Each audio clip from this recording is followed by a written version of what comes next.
এখন যা দেখছি পশ্চিমবঙ্গের যা হালাত আছে, মোটামুটি বেকারত্বের ভাব তো অনেক বেড়ে গেছে। সেই পরিবর্তন তো হওয়ার দরকার আছে।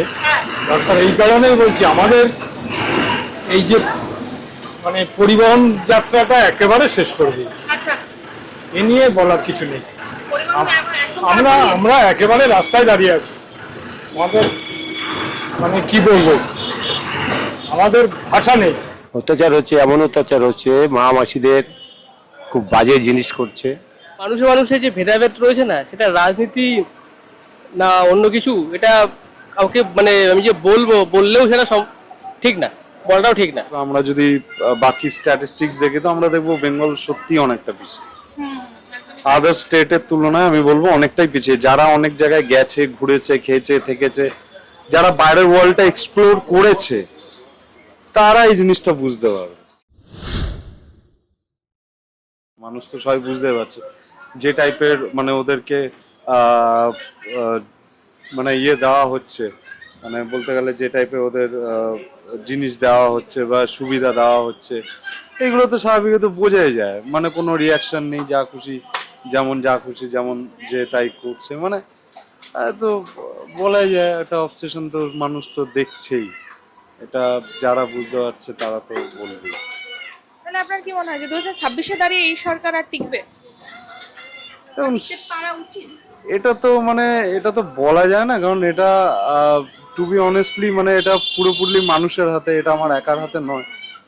মানুষ যদি বোঝে যে না, জিনিসটা চেঞ্জ করা উচিত, আমার তো মনে হয় যে হ্যাঁ, অবশ্যই চেঞ্জ করা উচিত। কারণ আমরা যদি সার্ভে অ্যান্ড অল দেখি বা আমরা যদি বাকি স্ট্যাটিস্টিক্স দেখি তো আমরা দেখবো বেঙ্গল সত্যি অনেকটা পিছিয়ে।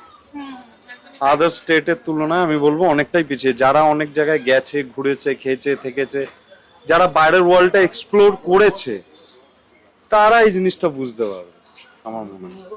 যারা যতদিন না বাইরে দেখেছে, যারা যে জিনিসটা দেখেনি, তারা তো বুঝবে না। আমার তো মনে হয় যে একবার গিয়ে অ্যাটলিস্ট বাইরের জিনিসগুলো দেখে আসা উচিত, যে ওখানকার ডেভেলপমেন্ট কিরকম, ওখানকার গভর্নমেন্ট কিরকম করেছে, ওখানকার রাস্তাঘাট কিরকম, ওখানকার অফিসেস অ্যান্ড অল কিরকম। যতক্ষণ না এখানকার মানুষ ওই জিনিসগুলো দেখবে, ততক্ষণ তো বুঝবে না। একদমই তাই, একদমই। দেখা উচিত। খুব খারাপ, বুঝলেন তো। তো এখন যা দেখছি পশ্চিমবঙ্গের যা হালাত আছে, মোটামুটি বেকারত্বের ভাব তো অনেক বেড়ে গেছে। এখন মানে পার্টি তো পাল্টানো অবশ্যই দরকার, বুঝলেন তো। এটা হচ্ছে ব্যাপার, আর কিছুই না। তুষ্টিকরণের রাজনীতি হয়? না, নোংরা রাজনীতি হচ্ছে। ওটাই বলছি, তুষ্টিকরণ মানে হচ্ছে একটা নির্দিষ্ট জাতির উপরে। হ্যাঁ, অত্যাচার হচ্ছে, অত্যাচার হচ্ছে, এমন অত্যাচার হচ্ছে, মা মাসিদের খুব বাজে জিনিস করছে এই টিএমসি সরকার। তারপরে ভবিষ্যতে যা অবস্থা, এরপরে তো মুসলিমদের সব সময় সাপোর্টে যাচ্ছে। আমাদের হিন্দু সমাজের কলঙ্ক হয়ে যাচ্ছে, হিন্দুদের উপরে অত্যাচার হচ্ছে, মা মাসি দেখছে না, তাদের ঘরের মধ্যে নিয়ে নোংরামো হচ্ছে। এটাই দুঃখিত যে সবার ঘরে মা বোন আছে, এরকম অত্যাচার হচ্ছে, সে বলার মতো না। না, কি করা যাবে, যা হয় তাই। যা হয় তাই মানে কি? তোমার নাতির পুতি খাবে না? চাকরি বাকরি করবে না? চাকরি হবে না, ওইসব হয়ে গেছে। চাকরি হলে আর ছেলে অন্য কাজ করে, পড়াশোনা শিখে। এই আর একটা শেখাচ্ছি এখনো, উচ্চ মাধ্যমিক দিয়েছে, এবার স্কুল এমনি পড়া তো বাদ দিইনি, এখনো পড়াচ্ছি। কলেজ দেবো না। পড়িয়ে কি হবে? চাকরি নেই তো। ওই নিজেটা তো করতে পারবে, নিজে যা পারবে তাই করবে। চাকরি তো হবে না, আর আমাদের অত টাকাও নেই যে ওই টাকা দিয়ে কিনে নেবো চাকরি। চাকরি। ওই চাকরি আর হবে না। তো আপনার মনে হয় না সব প্রশাসন একটু করা হলে এই ব্যাপারটা দেখতো? ও হবে না, কোনোদিনই হবে না। যা আছে যেরকম হয়েছে ওরকমই হবে। এর থেকে আর পরিবর্তন যদি হতো তাহলে আর এরকম হতো না। পরিবর্তন আর হবে না, জীবনও হবে না। আমি যতদিন বেঁচে আছি, মরে গেলে হবে কিনা আমি তাও জানি না। ধন্যবাদ। মুখ্যমন্ত্রী আছেন, উনি কি কোনো নির্দিষ্ট জাতির ওপরে অবসেসড আছেন বা কিছু?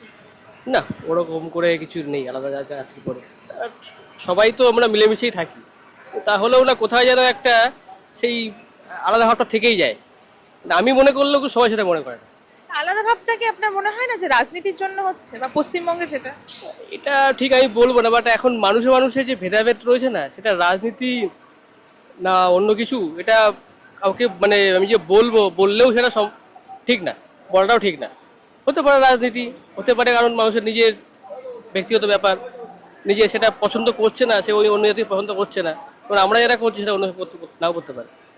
মোদী সরকার কি এটা করে যে ধর্ম নিয়ে রাজনীতি করে?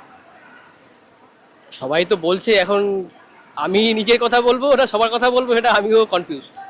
এখন কেউ যদি মনে করে রাজনীতি নিয়ে যদি ধর্ম নিয়ে রাজনীতি করবে, এখন সেটা সেটা ভুল। মানে মানুষ হয়তো এখন কিছুটা তাকে বিশ্বাস করছে ধর্ম নিয়ে রাজনীতি করছে বলে, কিন্তু একটা সময় গিয়ে না, যখন এখন যেমন মানুষ রিয়েলাইজ করছে যে আমি এই সরকারকে এনে প্রবলেম হচ্ছে, ফেস করছি, চাকরি নেই, একটা সময় গিয়ে তাকেও যদি সে আসে, সেও যদি ধর্ম নিয়ে রাজনীতি করে, তখন একটা সময় তাকেও নিয়ে এরকম বলবে, আর পরে গিয়ে সেও চেঞ্জ হয়ে হবে। কেউ চিরস্থায়ী না, এই সরকারে কেউ চিরস্থায়ী না।